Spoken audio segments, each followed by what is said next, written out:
People look at the Berkshire Hathaway empire today and they see the staggering numbers. They see the hundreds of billions in market capitalization, the legendary acquisitions, the decades of compounding returns that turned a dying textile mill into one of the most powerful financial organisms on the planet, and when they study my life, they are almost always hunting for the same thing they want to find. The single brilliant moment, the one dramatic decision that separated me from every other investor on earth. They want the explosion, they want the cinematic montage of a genius working through night, cracking a code that nobody else could see and emerging victorious into the morning sunlight with a fortune that materialized out of pure intellectual firepower. But I have to tell you something that will probably disappoint you deeply. That version of wealth does not exist. It never has. It is a complete fabrication manufactured by a culture that is addicted to spectacle and allergic to patience. The brutal truth about how fortunes are actually built and how they are silently destroyed operates on a principle that most people will spend their entire lives refusing to accept. Let me explain it with a lesson from engineering. When a skyscraper collapses, the evening news always focuses on the earthquake. They show you the dramatic footage, the shaking ground, the falling glass, the dust cloud rising above the city skyline. The earthquake is the villain. It is visible. It is violent. It is immediate. In the financial world, the earthquake is the stock market crash. The bankruptcy, the catastrophic fraud, everyone is obsessed with preparing for the earthquake. But earthquakes are extraordinarily rare events. The thing that actually brings down the most buildings in the world is something no camera crew will ever film it, is metal fatigue.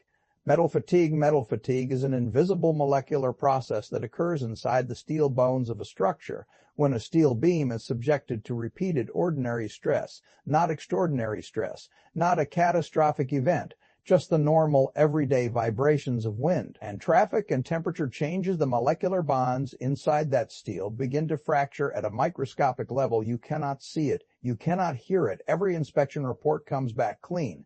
The building looks absolutely perfect from the outside.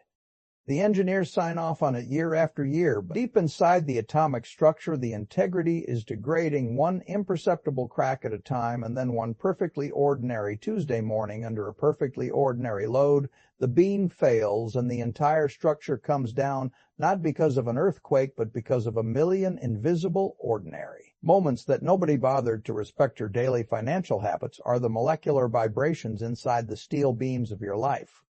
Most people do not go broke because of a single catastrophic disaster. They go broke because of 10,000 ordinary moments of carelessness that silently fracture their financial foundation over decades, the subscription they forgot to cancel, the impulse purchase that felt meaningless, the extra year they spent in a career they had already outgrown, the daily decision to consume instead of compound. These moments feel like absolutely nothing in isolation. They are not nothing. They are metal fatigue, and they are working against you right now, 24 hours a day, whether you are awake or asleep. But here is the part that should give you a reason to keep watching. This exact same invisible mechanism works in reverse. If micro-destruction can silently collapse an empire, then micro-construction can silently build one that no external force can ever bring down over 7 decades. I did not build Berkshire Hathaway through 5 brilliant moves. I built it through 5 tiny habits so small and so boring that most intelligent people would dismiss them as completely irrelevant. These habits did not require a genius-level intellect. They did not require a wealthy family or a secret network of powerful connections. They required only one thing: the psychological discipline to repeat an almost invisible action every single day while the rest of the world was busy chasing earthquakes. I must warn you before we begin, your mind is going to resist what I am about to share. Every cell in your brain has been conditioned to seek complexity, to worship speed, and to believe that anything worth having must be difficult to obtain. The habits I am about to describe will feel too simple. Your ego will tell you that these tiny actions could not possibly be the difference between financial slavery and permanent freedom. You must override that voice. If you can stay with me through the next few minutes, you will understand exactly how the invisible architecture of wealth actually operates. Let us begin with the first habit. The first habit I ever developed, and the one I believe saved me from the most financial destruction, is something I call the discipline of delayed acceleration, or what I sometimes refer to as the gravity trap of premature velocity. Look at how the modern world teaches young people to build wealth. They are told to move fast, to scale aggressively, to leverage everything they have into the fastest possible trajectory. They watch 23-year-old founders raise $50 million in venture capital. Before they even have a single paying customer, they see influencers on the internet bragging about how they went from zero to $1 million in 90 days, and their brain immediately encodes a catastrophic belief that speed is the primary variable of success. This belief is not just wrong, it is the single most expensive error a human being can make in their financial life. Let me explain it with a law from physics that governs everything from rockets to raindrops to your retirement account. When a rocket launches from the surface of the Earth, it must generate enough sustained force to overcome the gravitational pull of the planet. This requires an enormous amount of fuel, burned in a very precise and controlled sequence. If the rocket tries to accelerate too quickly before it has built sufficient structural integrity, the force of its own ambition tears it apart from the inside. The engineers at NASA have a term for this. They call it max Q. It is the moment of maximum aerodynamic pressure, the point at which the vehicle is under the greatest stress from the combined forces of its own velocity and the resistance of the atmosphere. Most rockets that fail do not fail because they were too slow. They fail because they tried to go too fast before their structure could handle the pressure. The financial world is littered with the wreckage of people who hit their own max Q. They scaled their business before their operational systems could support the volume. They leveraged their capital into aggressive investments before they had a sufficient margin of safety. They inflated their lifestyle before their income had any structural permanence. They were not stupid. They were impatient, and impatience in the physics of wealth is a death sentence. My tiny daily habit is almost embarrassingly simple. Every single morning before I make any financial decision, I ask myself one question: am I trying to accelerate beyond my current structural capacity? If the answer is even remotely close to yes, I stop. I do not rationalize. I do not tell myself that this is a once-in-a-lifetime opportunity. I simply refuse to move until the foundation beneath me is strong enough to support the next level of force. In the early years of my career, I watched dozens of brilliant investors blow themselves up because they could not resist the urge to go faster. They saw an opportunity and they lunged at it with everything they had. They borrowed money they did not have. They made promises they could not keep. They confused the adrenaline of velocity with the reality of progress. And when the atmospheric pressure of the real economy pushed back against them, they disintegrated. I took a completely different approach.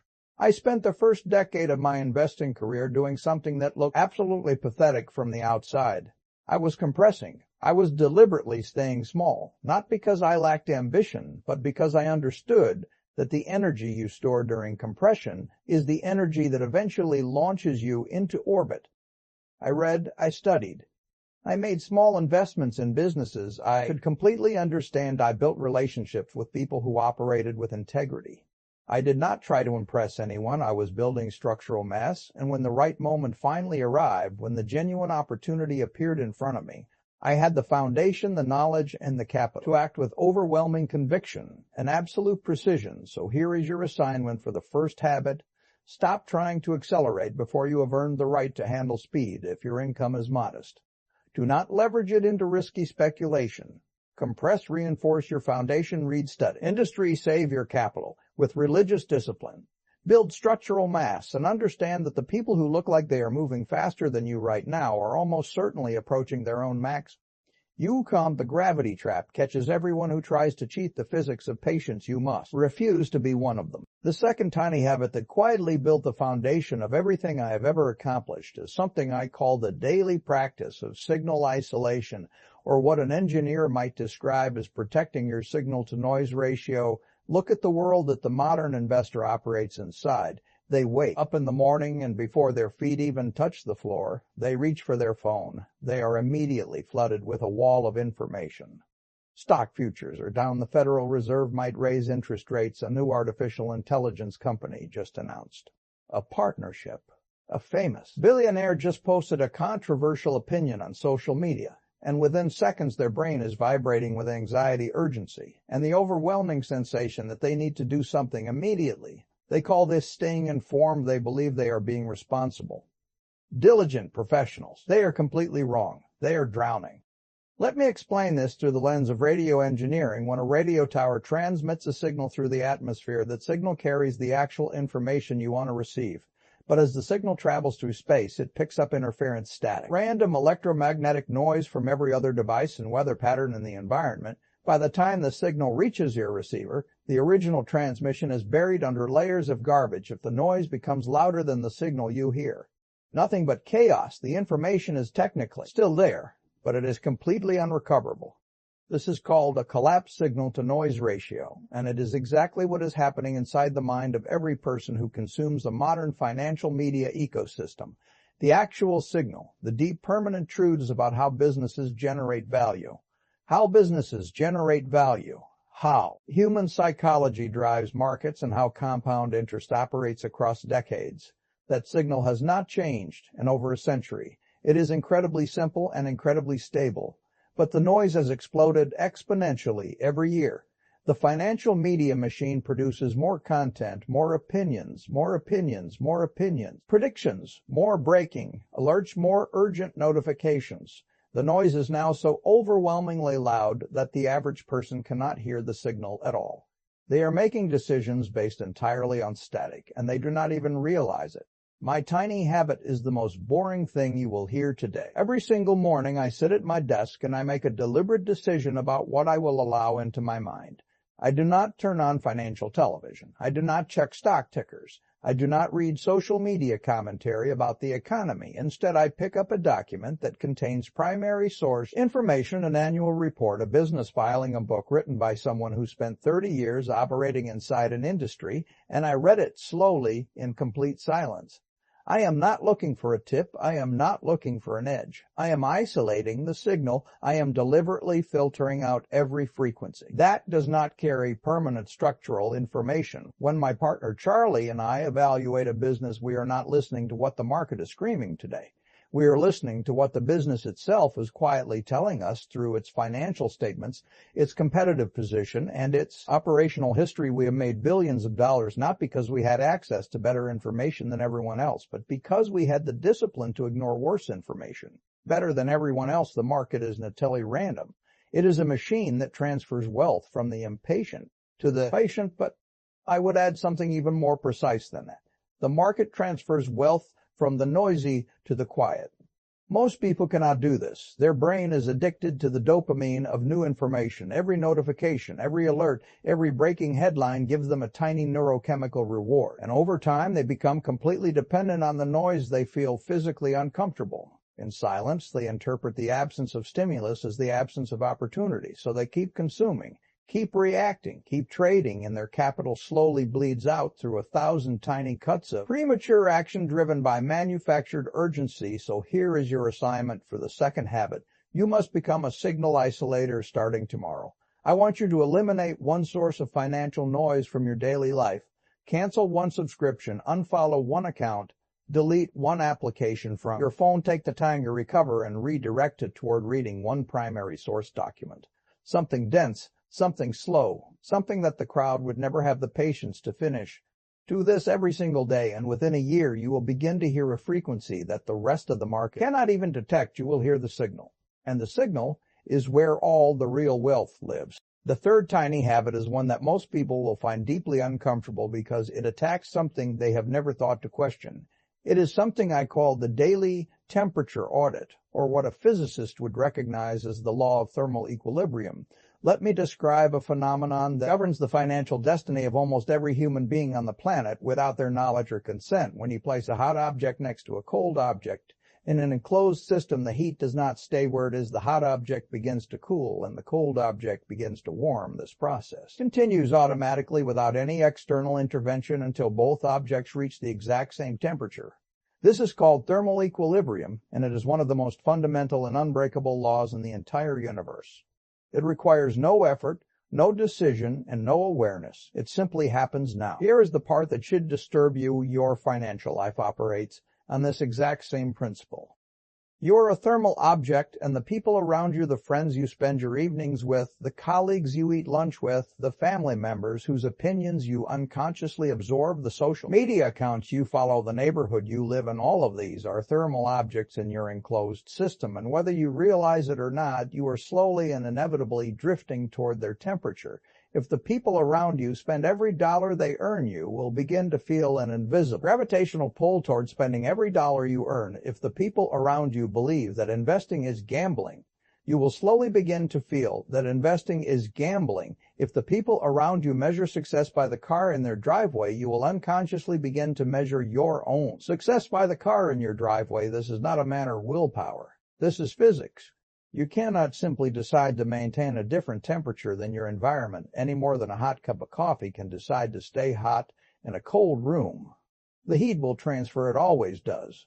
My tiny habit is something I have practiced with religious consistency for over 70 years, and it is the single most important reason I still live in Omaha, Nebraska instead of Manhattan or Beverly Hills.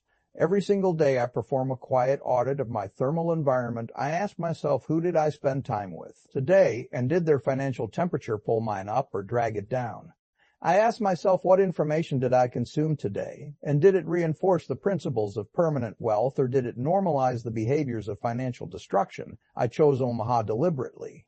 It was not an accident. It was not sentimental attachment to my hometown. It was a calculated engineering decision. Omaha is thermally cold in the financial sense. It is a place where people live modestly, where they do not worship conspicuous consumption, where the ambient financial temperature encourages patience and discipline. If I had moved to Wall Street, I would have been surrounded by people who spend $300 on lunch, who measure their worth by their annual bonus, and who believe that constant frantic action is the hallmark of intelligence, no matter how strong my willpower was. The thermal equilibrium of that environment would have slowly pulled my temperature toward theirs. It is inevitable. I would have started making decisions designed to impress the room rather than compound my capital. I would have become a different financial organism entirely. Most people never perform this audit. They never stop to examine the temperature of the system they are living inside. They wonder why they cannot save money while they eat dinner every week with people who glorify spending.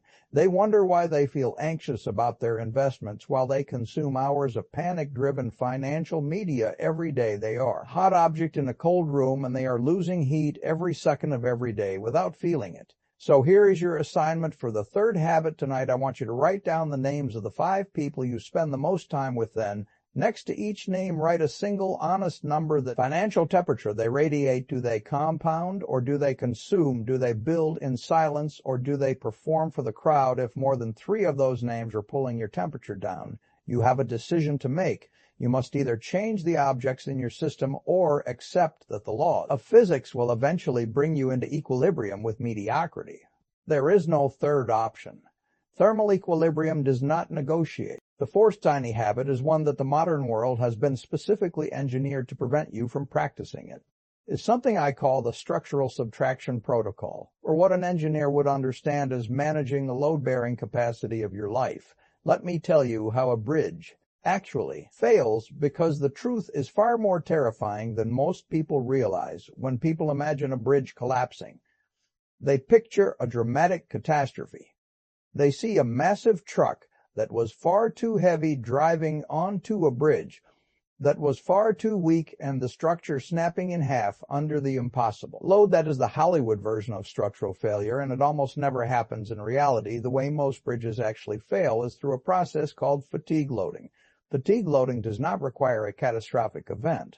It does not require a single overwhelming force. It only requires a single overwhelming force. Repetition. Ordinary, everyday traffic, cars and trucks that are well within the legal weight limit crossing the bridge thousands of times a day. Each crossing applies a tiny amount of stress to the steel and concrete, so small that no single crossing could ever cause damage, but over years and decades, those micro-stresses accumulate at the molecular level. Tiny cracks form in places no inspector can see. The cracks slowly propagate, connecting with other cracks, weakening the internal structure by fractions of a percent per year. And then one perfectly ordinary morning, an ordinary truck making an ordinary crossing causes the entire bridge to fail, not because that truck was too heavy, but because 10 years of invisible accumulated stress had already consumed the structural margin of safety. Your life operates on this identical principle.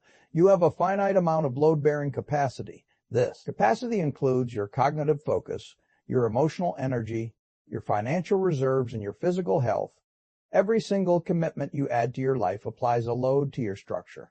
The side project you agreed to manage, the additional investment you decided to monitor, the social obligation you felt guilty about declining the subscription service that auto-renews every month, the extra responsibility at work that you volunteered for because you wanted to appear ambitious. Each one of these loads feels completely manageable in isolation. Each one seems like it weighs almost nothing, but you are not carrying one load. You are carrying all of them simultaneously, and they are crossing your bridge thousands of times a day. I have watched some of the most talented people I have ever known destroy themselves, not through a single catastrophic decision, but through the slow, invisible accumulation of commitments they simply could not say no. They kept adding weight to their structure because the modern world celebrates the person who does more. The person who has 7 income streams, 4 side projects, 3 investment portfolios, and a schedule packed from 6 in the morning until midnight. Society calls this person ambitious and productive. I call this person a bridge approaching catastrophic fatigue failure. My tiny habit operates in the opposite direction of everything a modern productivity culture teaches. Every single week I perform a structural audit of my commitments. Look at every single thing that is demanding a piece of my cognitive energy, and I ask one ruthless question. If this commitment did not already exist, would I actively choose to add it today? If the answer is no, I remove it immediately. I do not feel guilty. I do not worry about disappointing people. I subtract the load because I know that every unnecessary commitment I remove increases the structural margin of safety available for the 1 or 2 forces that actually compound my wealth. The reason Berkshire Hathaway has survived every financial crisis of the last 70 years is not because we built the strongest bridge. It is because we refused to let unnecessary weight cross it. We kept the structure so far below its maximum load capacity that when the inevitable storms came, we had an enormous margin of safety to absorb the impact. Most people are operating at 95% of their structural capacity right now. They feel it in their exhaustion, their anxiety, their inability to think clearly about long-term decisions. They have no margin left, and they do not even realize that the next ordinary Tuesday could be the crossing that breaks them. So here is your assignment for the 4th habit this week. I want you to list every single recurring commitment in your life, every project, every subscription, every obligation, every relationship that demands your time, energy, or capital. Then I want you to cut 20% of that list, not the bottom 20%, the 20% that feels the most uncomfortable to remove, because that discomfort is your ego telling you that you need to carry more weight than your structure can safely support. Subtract the load, protect the margin, and understand the bridges that last centuries are not the ones that carried the most weight. They are the ones whose builders respected the invisible mathematics of fatigue. The 5th and final habit is the one that ties every other habit together. It is the deepest and most psychologically demanding practice I've ever developed, and it is the reason that everything else works. It is something I call the nightly recalibration of directional force, or what a physicist would recognize as the escape velocity principle. Let me tell you why most people will never achieve financial freedom, and it has absolutely nothing to do with how hard they work or how smart they are. It has to do with the direction of their force in orbital mechanics. There is a concept called escape velocity. It is the minimum speed an object must reach to break free from the gravitational pull. A massive body like a planet here is what most people do not understand about escape velocity. Speed alone is not enough. The direction of the force matters just as much as the magnitude. If you fire a rocket at incredible speed, but aim it parallel to the surface of the Earth, the rocket will never escape. It will simply orbit faster and faster, burning enormous amounts of fuel, going absolutely nowhere. It is moving. It is consuming energy. It feels like progress, but it is trapped in a decaying orbit. Eventually it will slow down and crash back to the surface. This is the exact financial trajectory of most hard-working people. They are not lazy. They are not stupid. They are generating enormous amounts of force every single day. They work 60, 70, 80 hours a week. They take on extra projects. They chase promotions. They start side businesses. On the weekends, they are burning fuel at an extraordinary rate, but their force is aimed in the wrong direction. It is aimed parallel to the surface of the system they are trying to escape. The system is consumer culture. The system is social performance. The system is institutional dependency. The system is the belief that if you just work a little harder within the existing structure, you will eventually break free. But you will not. The gravitational pull of the system is specifically designed to capture your force and convert it into orbital motion that feels like progress but never actually increases your altitude. You are running on a treadmill that is bolted to the floor of your prison cell. My tiny habit is the most important thing I do every single day, and it costs absolutely nothing every night before I close my eyes. I spend 5 minutes in complete silence asking myself a single question today. Did I generate force in the direction of permanent escape? Or did I simply orbit faster within the existing system? Did I convert my time and energy into a permanent asset, something that compounds and generates returns while I sleep? Or did I convert my time and energy into a consumable, something that is already gone by the time I wake up tomorrow? Did I build a piece of my fortress? Or did I just maintain my position inside someone else's fortress? This question is brutal. It does not allow for comfortable rationalizations. When I answer honestly, I sometimes discover that an entire day of intense effort produced zero directional force toward escape. I was busy. I was productive by every external measure, but I was orbiting, not escaping. And that realization, even after 70 years of practice, still has the power to sharpen my focus for the next morning. The reason this habit matters more than any other is that it governs the trajectory of all the other habits you can practice. Cognitive humility, you can isolate to signal, you can audit your thermal environment, and you can subtract unnecessary load. But if the remaining force you generate is aimed parallel to the surface, none of it will matter. You will simply be a more efficient orbiter. You will be the most disciplined person trapped inside a system that was never designed to let you leave. Escape velocity requires sustained unidirectional force aimed perpendicular to the gravitational field of the system you are trying to leave in. In practical terms, this means every dollar you save must be aimed at acquiring permanent income-producing assets, not temporary status symbols. Every hour you invest in learning must be aimed at understanding the deep machinery of value creation, not memorizing the latest trending tactics. Every relationship you build must be aimed at long-term compounding trust, not short-term transactional leverage. Every single unit of force must point in the same direction day after day, year after decade, until the accumulated momentum carries you past the critical threshold where the gravitational pull of the old system can no longer hold you and you break free into open space. So here is your final assignment tonight. Before you sleep, close your eyes and trace the direction of the force you generated today. Not the amount, the direction. Ask yourself honestly, am I escaping or am I just orbiting faster? If the answer is orbiting, you now know what to fix. You do not need more speed. You need to change the angle. We have covered 5 tiny habits today.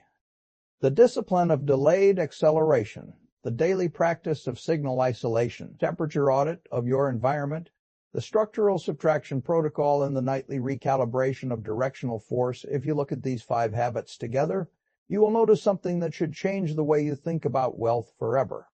Not a single one of these habits requires money. Not a single one requires a prestigious degree, a powerful connection, or a naturally gifted intellect. Every single one of them is available to any human being on the planet who has the discipline to sit in silence and practice them with relentless, boring consistency. The modern world will try to convince you that wealth is a destination that you reach through a series of dramatic, explosive events. It will show you the entrepreneurs who raised $100 million, the traders who made a fortune in a single afternoon, the celebrities who monetized their fame overnight. It will feed you a constant diet of spectacle, and then it will sell you a product that promises to make you the next spectacular story. This is the trap. The spectacle is the gravitational field. It is specifically designed to keep you orbiting, to keep you consuming, to keep you generating force in the wrong direction, for the wrong reasons. The people who actually build permanent generational wealth do not live inside the spectacle. They live in quiet rooms. They read slowly. They think deeply. They move rarely. And when they move with a force so compressed and so precisely aimed that the outcome feels inevitable to everyone watching from the outside. But it was not inevitable. It was engineered one tiny invisible habit at a time over a period of decades that most people simply did not have the patience to endure. I have lived on this earth for over 90 years. I have watched thousands of brilliant, fast-moving people generate incredible amounts of force, and I have watched that force dissipate into nothing because it was aimed at orbit, not escape. I have watched thousands of quiet, slow, methodical people generate modest force in perfect directional alignment, and I have watched that modest force compound into fortunes that will outlive their grandchildren. The difference was never talent. The difference was never timing. The difference was never timing. The difference was the daily habits, the invisible molecular architecture of how they spent their ordinary, unremarkable days. Do not try to change your entire life tomorrow. That is premature velocity. That is a rocket tearing itself apart at max Q. Instead, pick one habit, just one throw, one complicated idea into the too hard pile. Sit in silence for 10 minutes without your phone. Remove one unnecessary commitment from your schedule. Or spend 5 minutes tonight auditing the direction of your force. Do it once and do it again tomorrow and the day after that.